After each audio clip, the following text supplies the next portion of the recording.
For instance, in Genesis 1, there is a creation story. Most people refer to it as the six-day creation story.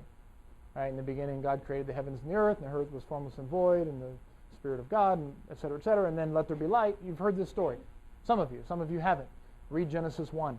In Genesis 2, starting in about verse 4, you've got another creation story, and it's backwards. In the chapter 1 creation story, humans are created last, right? It's kind of like at the end of a play. You guys ever been to a play? At the end of the play, the curtain comes down, the curtain comes back up, and they're coming to do the encore, or not the encore, but where they what's it called when you bring out all the players? Who comes out first at the end of the play? The main character? No. Who comes out first? The guy that played the tree, right? So he comes out and he takes his bow and he played the tree. And then the guy that played the third most important character and the second most important character. And the last person to come out is the main character, right? And they do their thing like this. The main character comes last. And Genesis 1 tells the story, this story about creation.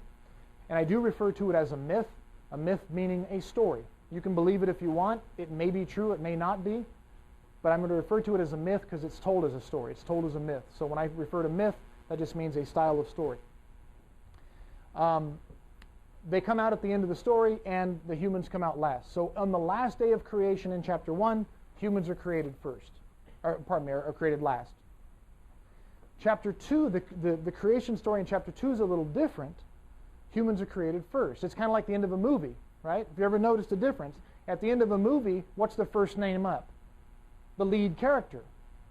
He doesn't come last at the bottom of the credits, he comes first. That's how plays and movies are different when they do their credits.